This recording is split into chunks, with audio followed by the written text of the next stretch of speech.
All right, hello everyone. Brief 1 week or so hiatus from the podcast, but we're back with um, reviewing my season 2, week 1 match versus KC with the man himself, KC, and doctor, lawyer, And lawyer. yeah, and That's me. many other things. It's James. James. I'm not a doctor or a lawyer, but I play one on the server. Yeah. So we're or not we. I will play us all the actual match. So you guys in the video should now be seeing this like team preview. And just to make sure, James and Casey, you also see this team preview. Yes. Totally see it. You could probably play it on normal speed since we're not going to fair enough. Cast the whole match or anything. You can probably just go regular. Yeah, we're not super trying to cast it. That's fair. So before we jump into it, there's a few things before. So first, Casey, thoughts on your season 2 team, season 2 draft since it's week 1? Well, season 2, as I usually do, I go into it like super confident, but after the first couple weeks, I start to realize that this team kind of sucks. And that was definitely true for this one.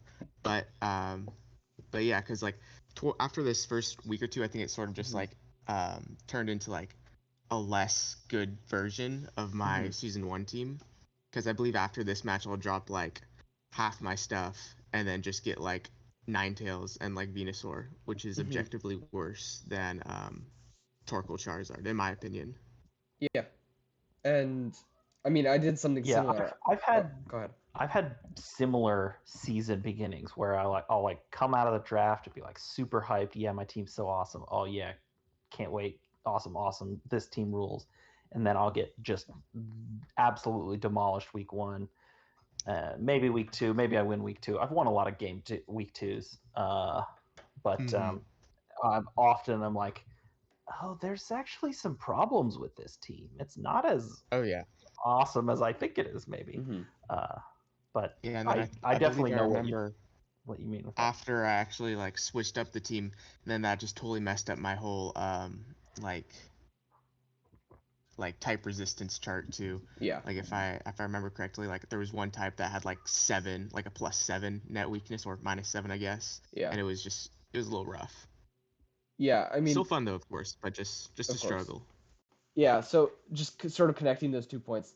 So like I also this season made a move after week 2 that like kind of ruined my team. And it's because I had this perceived weakness from the draft. I was like, I just didn't think. So this was when we had the S tier. I didn't think Feeny was like the strongest S tier. I really wanted Coco and didn't get it. So then when Coco was dropped, I made a move for Coco, which was really bad because Tapu Fini was the best part of my team. Definitely. And then also traded Terrakion for Arcanine later in the season. Terrakion was also one of the better parts of my team, so just a lot of poor moves. Sorry, connecting that to James' point of like, oh, there are these weaknesses. I think it's a big challenge. So like some teams do it really well with transactions. Most teams don't do as well, of just the balance of like figuring out your weaknesses and accurately targeting like what part of your team is holding you back, but also doing it quickly enough that it matters and that you can get a feel for the new team, right? Definitely. Yeah, I agree. I also think the tendency generally, I mean, since we're kind of talking about transactions now, I think that the tendency with like transactions after a couple weeks when you're like, what can I make, what changes can I make, kind of stuff. The tendency is often to like change your low and mid tier Pokemon more than your top tier Pokemon, which like is what I did this season. I swapped Quillfish for Stantler. And I think that was a pretty impactful change in terms of like my actual team and its ability to deal specifically with Trick Room. But generally those are the kinds of roster changes that I think are often less impactful. And it's like, well, I know I should do something, but like I've got this core of Pokemon that I like, and I think more often we could probably just as drafters generally be looking at like, is that core of top tier stuff really doing what I need it to do, or cover Totally. like, is there obvious weaknesses that can be Yeah. exploited?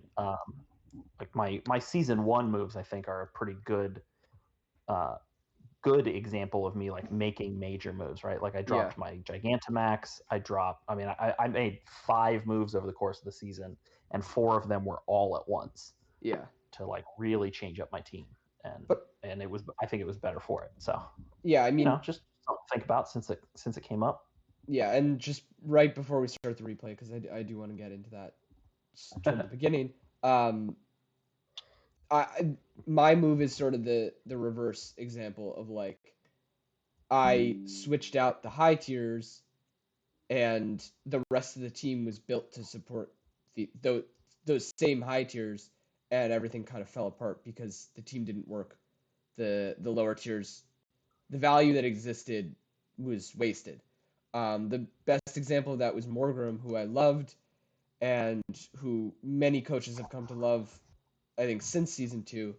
And I had to let go of it because it didn't make sense on the team after Feeney was gone, because it very specifically worked with Feeney and Terrakion for what's it called? Flatter on Feeney to get it special attack boosts, and Swagger in fairy terrain on Terrakion, or sucker punching the Terrakion also works. So there were just some strategies specifically built for Morgrim, who I think was actually really good value on this board, but it fell apart because the team didn't make sense because the top changed. Mm-hmm. And I think like another like sort of important thing to like point out, like at this point we'd only played like, because I don't think you or I or any of us actually made playoffs the first season, right? Did James? I did not. Yeah. Oh, okay. Yeah. No, then I ended up. I went 3-7. Or 3-7 or 4-6. I was 4-6. I remember. Hey, not to brag, boys, but I was 5-5. But we don't need to talk about that. But anyways. But what I was trying to say was, like we were also like much like we'd only played 10 rounds of draft at this point. So like knowing like what to change would be like much like trickier, like compared to now that we've all played like a handful of seasons. Nearly 3 full years. We are coming up on the 3-year anniversary. Dude, I know, that's October. kind of crazy. 3 months, 3.5 months, something like that. All right, well, let's hop Very in. exciting. We see we see one of my ghosts. That will be a storyline of the season. We see one of my ghosts, but that's not our lead. Our lead is Reuniclus Galvantula, and then Garchomp Butterfree on the other side. Interesting leads. Obviously threatening the speed swap, but we don't actually see the speed swap. Nice switch to block. I was thinking Sleep Powder Swords Dance, or maybe Rage Powder Swords Dance. Yeah. But the Feeney is actually really nice here because it obviously stops the. Never mind. I was gonna say it stops the Garchomp from using dragon moves. Much. I mean, yeah, it stops the sleep powder, and it stopped the sleep. Yeah, it was a nice. I think it was a nice switch, but I probably should have protected if I had it. I would be surprised if this Garchomp doesn't sweep. The good days of good ally switch. Yeah. Yes. Ooh. Oh, I'm preserving moves, I think, at this point. That has to be what that was. There's no way I didn't know those were ground types. Yeah, Electro Web into the double ground type. That has to be just like top tier play. Not trying. Yeah, it's not trying moves. Yeah, if you're still using Electro Web, it's definitely that. But yeah, that was very clear. I had a plan. You didn't deal with it. Let's see if you can deal with it. Yeah, I don't think I have the pastes. For sure. I wonder if that Feeney had protect, because that's such an easy protect to play. But if I remember correctly, you have some hidden tech for this next round. There's always hidden tech. I let's go. Do not remember. Hero on the other side. Hero on the near side. No offense, Casey. We see a switch up from Casey, a big switch up from Casey with 2 low tiers. Uh-oh. What did I say about that Morgrim? What did I say? Oh, never mind. Next turn. You'll see. And I Oh, believe that yeah, that fine. flinch ended up messing me up because if I remember correctly, that lantern is weakness policy, and I was going for a bulldoze. Oh, that's nice. Oh, that is cool. I do like that. Yep, Yeah, that's You what you're see, going get the for. bulldoze there. on Remember, I two. What? stole that from Sticky from season 1. Do I live this through Protect? I Whew! was gonna say, is it gonna kill through protect? Tapu Not Fini is quite. crazy. Yeah, What a Feeney's mon. great. I can't believe I I do dropped this like the thing. max lightning as a Yeah. reset the terrain so you can. I mean, you still can't put things to sleep, but like But any it just potential strategies that yeah, you have that exactly. It rely on messes it up are that no stuff. longer Here's a relevant. speed swap, I'm sure. Yep, yeah, it's gonna be a speed swap. That's why I got Galv. Because I was like, hey, Reuniclus is crazy. What if it was fast? Oh, but the psychic terrain is actually pretty speed costly. swap onto the Reuniclus. That's basically Trick Room without -6 priority, right? At least in this scenario. I misread that. So, by the way, since that Phantasm hit into the Garchomp after the Rage Powder, that does confirm Overcoat. And I'm fake tearing in a Psychic terrain for some reason, but it doesn't matter. It's over. Yeah. Yeah, awesome adjustments. Yeah. After getting demolished in game 1. And then we're in a similar situation where Casey's like, I'm not going to show you any more stuff. I don't think a sleep powder is going to win me the game here or anything like that. So let's just Definitely not. Conceal information and move on to game 3. Any thoughts before I move on to game 3 or no? I don't think so. I guess the only thing that I thought was I sort of leveraged how threatening the Fini was with the setup to buy time to get the second strat setup, which I think is generally speaking a strong way to play of like I don't need my. I mean, I had go to ahead. use all 3 terms of like my Gigantamax to like get rid of it. That's like super huge value on your end. Yeah. So I mean that's specifically like why that would be valuable in DMAX, but I think it still holds true that if you can leverage a threat, it doesn't even necessarily need to kill everything on the other team or kill anything. If it can, like if I have an Iron Valiant and it forces you to do something, even if that Iron Valiant dies before it can do anything, if that was such a strong motivator to do something and you can position around that, that's a very strong way of playing. So impressed. Yeah, I agree. I would say another like a pretty clear example of that this season is on both yours and my team's Samax's would be Roaring Moon. Yeah, yeah, that's a good example. Where like it's something that you got to deal with, and it has some clear weaknesses, but that are then exploitable by your other Pokemon because you can kind of count on the Dazzling Gleams and a Terra Fairy and whatever, exactly. I also liked with the Roaring Moon, like a lot of times people will hard focus to kill it. If you just set Tailwind and then they kill you, a lot of times that's still value. You're still doing all right because like if they Terra'd to kill you, you still have speed control. Like you can get some nice positions like that. Sorry, I kind of started this prematurely, but we see Galv. No problem. Yep, the Sucker Punch for the weakness policy. Yep. So it has Speed Swap and Sucker Punch for this Rune, which is I think a very funny mode. But Casey, I was gonna say, was in a very good position because that's sleep, but Garchomp is dead. So that's interesting. Then we have some slow mons. Like I don't love the slow mons. Their special defenses are not super top tier. Yeah, exactly. And also it's just like, what are you gonna do? Set Trick Room? I'll win in what?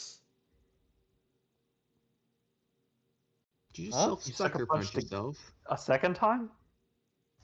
I'm so confused. Did I misclick? That has to have been a misclick, right? I think it was. I don't know, but I feel like I don't remember if it was this game, but I feel like there was some game in an early season where I meant to attack an opponent and hit myself somehow. Sure. And then like maybe I was sucker punching Butterfree. I mean it doesn't matter. Like Tracheon has this on lock. because Sacred Swords. Yeah, and you ignore all still these got the defense Galf come boosts. in as well. Yeah, I mean, and Tapu Fini, so this is very Oh, good. and Fini, that's right. Um, Yeah, you'd only had lost one, but Yeah, so this is all right. So I'm gonna stop sharing. I'm gonna throw the pod image back on. My immediate post match thought is Reuniclus is still balling. Still balling.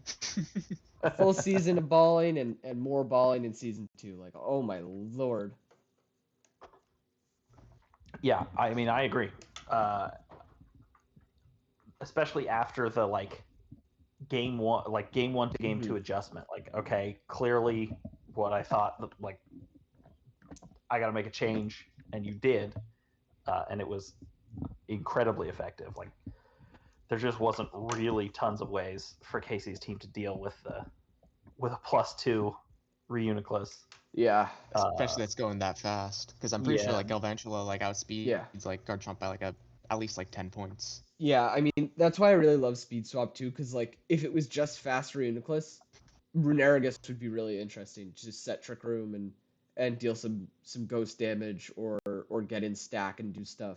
But it doesn't work when you're Speed Swap, because I'm threatened to simultaneously be min speed and slower than everything but stack, or slower than everything but stack in Runerigus.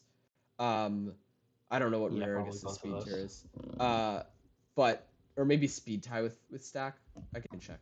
But at the same time, I could threaten to be faster than everything, faster than Garchomp and probably everything on the team. I don't remember. Let me just check the Runerigus speed tier.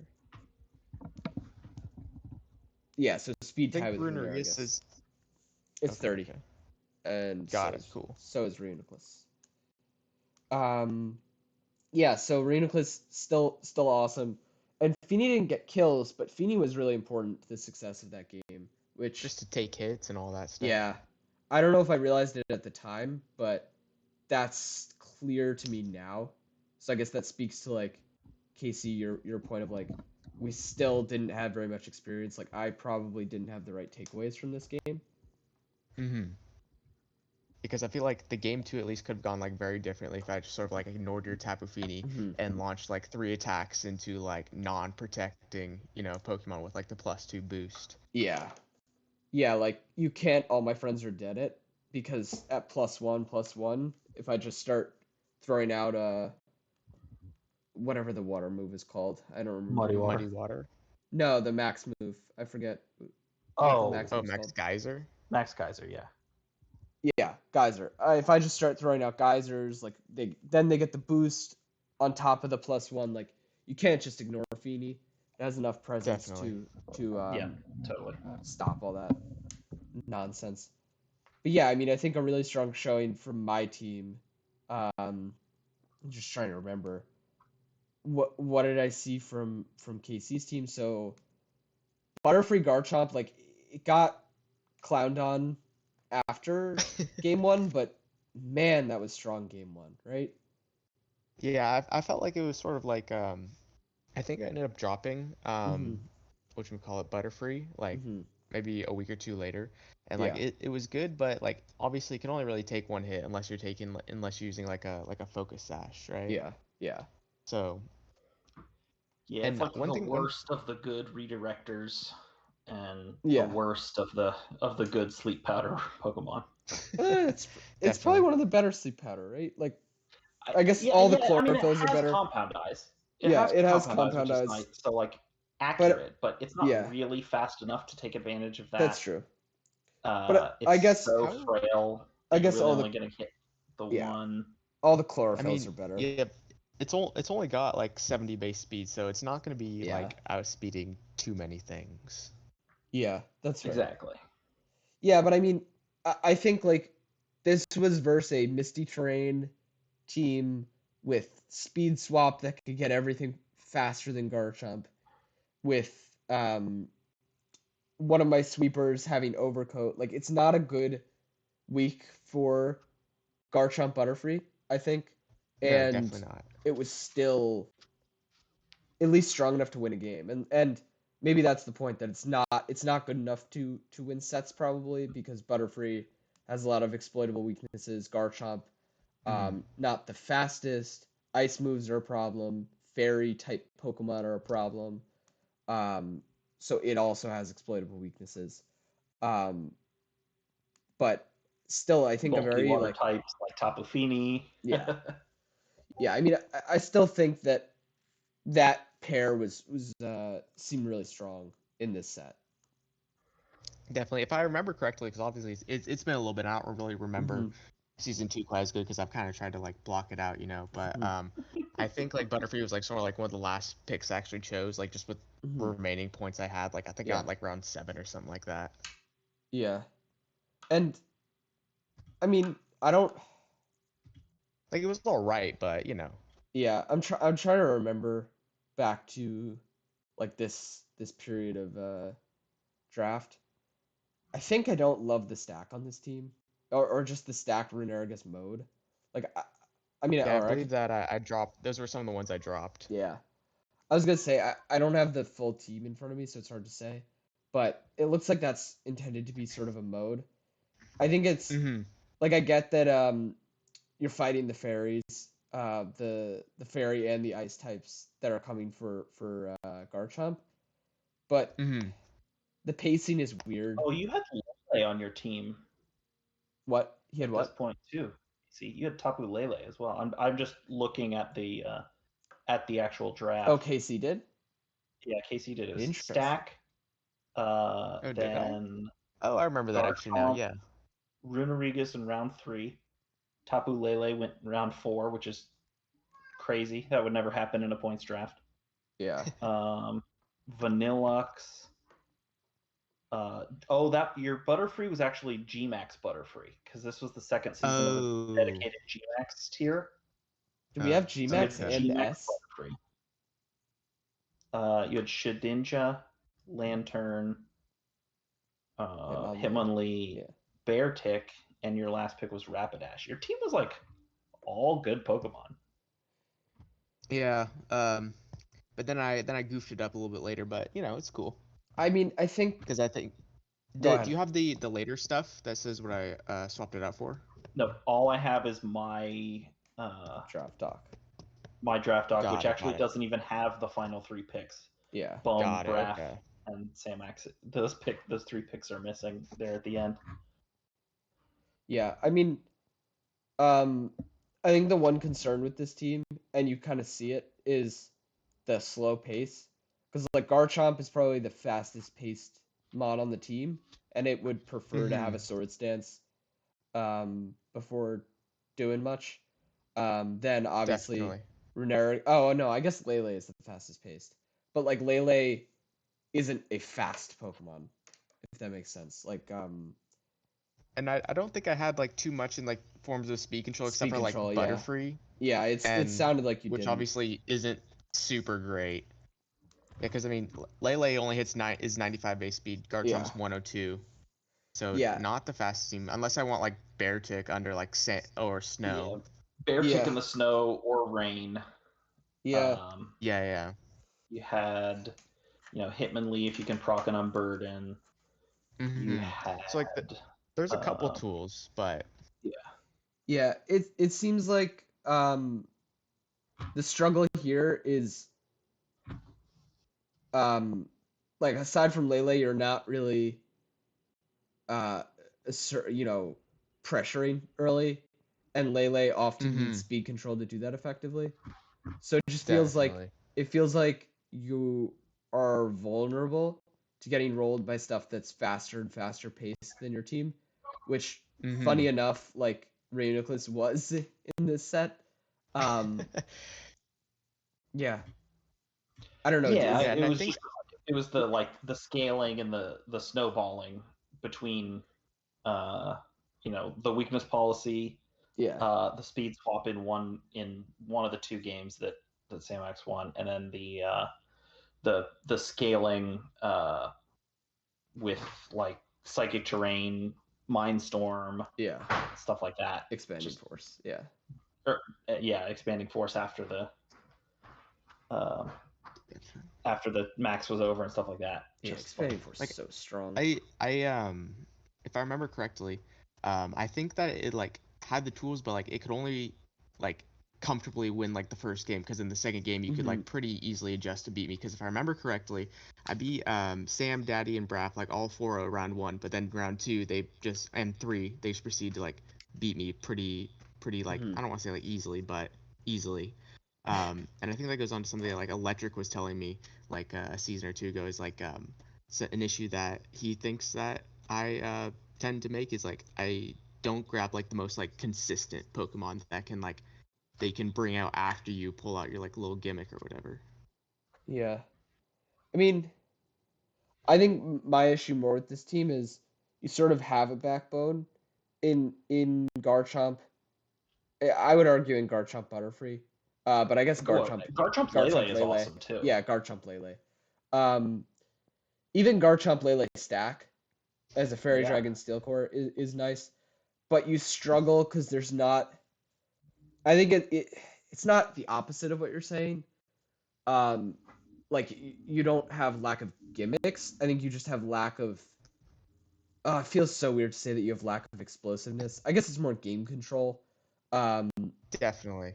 Because Garchomp and Lele really need that. Like speed control is a big thing, but also like damage control is a big thing. Like screens for Lele could be nice. Screens for Garchomp could be nice.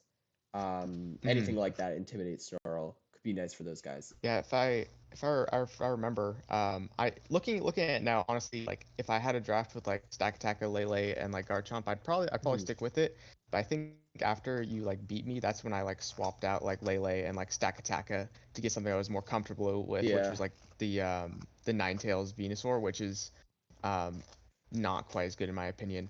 But I think just because I had never really used like Stack Attacker or Lele before, so I just didn't really, really know what to do. Yeah, I know what you mean with the like a Pokemon that is obviously good, but that you just don't really like or don't really gel with the play style, or for whatever reason. And so like you might get rid of a Pokemon that is better in a sort of absolute sense, but just doesn't really mesh with the way you want to play the game. Yeah, definitely. Like I feel like I would Stack agree that Attacker Stack has a pretty Attacker is unique. that for me as well. Like I've tried to play with Stack Attacker, not in draft, but like on ladder, like occasionally, and I just don't really mesh with. Like it just doesn't really. It never really did it for me, And there's just some Pokemon that are like that, right? Yeah. And then the opposite can also be true, right? Like there are Pokemon that are just kind of mid, not that great, whatever, but that you kind of understand and like as a result and play well with. Yeah. I mean, I think I've talked about this a lot of like style in coaching or style in playing, prepping, anything like that, drafting even. Yeah.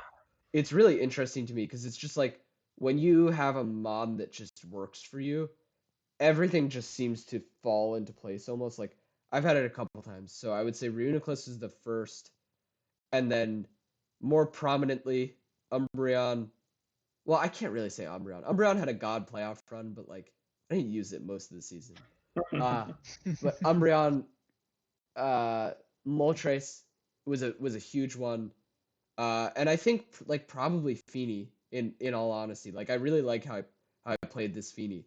Like when you just have mons that make sense to you, the prep comes easy, the plays come easy, everything just works, and it's such a good feeling. Where was I going with this? I don't know. I was just agreeing with James. Yeah, I mean, we were just noticing trends in Pokemon that we do or don't like, and styles and Pokemon that match with our styles, and you were just also agreeing with that. So well done. Well, I was just looking at Stack, and I feel like there was something I wanted to say about Stack. I don't really remember though. It's weird. Yeah, this is not what I was thinking of, but it occurred to me earlier when James was talking that I both downgraded in mon value in an absolute sense, going from Tapu Fini to Tapu Koko, and did a move that was antithetical to my playstyle. Like that. It was a terrible move. So bad. It's gonna haunt me. 'Cause I'm gonna watch all those games. More than the double ghost round 1 and 2? Look, the team as it currently exists is 1-0. So maybe the team I I mean, drafted that's a wasn't pretty so good record. bad. That's a Wasn't 100% so win bad. rate. Look, I don't know why, but I still have the replay open on my screen. Game 3, who's left standing? Tapu Fini, Terrakion, Galvantula. Bug, Fairy, Fighting. All for the dark types. All for the dark types. Ah, it was such a good team. I legitimately think it, not a great team, but I think it was a good team. I could have made playoffs, maybe, if I kept Totally. Fini. Do you remember what your Quite final possible. record was for this season?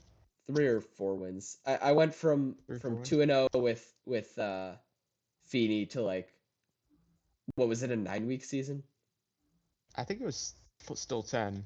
Was it I still think 10? season 2 was 10, but I mean, I didn't actually play in Yeah. season 2. But I believe then I was either 1-7 or 2-6 with Coco.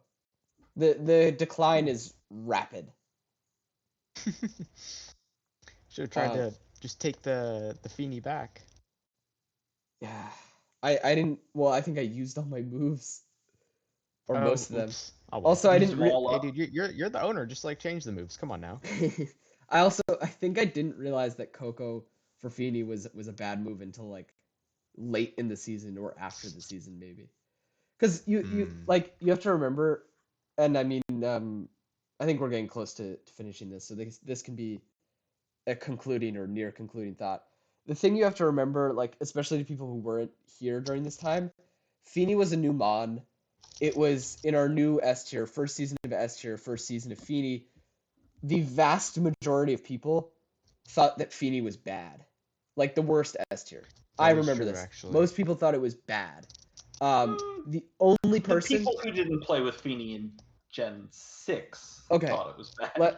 Let me finish. The only person who I remember saying that Fini was good, really good, a lot better than people expected, and I could be wrong, there could have been other people, but the only person that I very clearly remember is Steve, who was doing his Gen 4 draft this season, I believe. Oh yeah, he had the Cresselia, Gen right? 2 was the season 2 was the Sinnoh Gen 4 season. only draft. Yeah. Yeah. And I forget if he might have said he would have drafted Fini if he wasn't doing that. I don't remember. That might be putting words in his mouth. But I believe he DM'd me and was like, yeah. Or we were talking DMs and he was like, yeah, Fini is awesome. And I think I ran the Coco move by him. I think everyone I talked to about the Coco move was like, yeah, hell yeah, Coco is awesome. And Steve was like, no, Fini's better. So yeah, I mean, I think it was tough at the time to realize the error. Obviously, like I went through with it.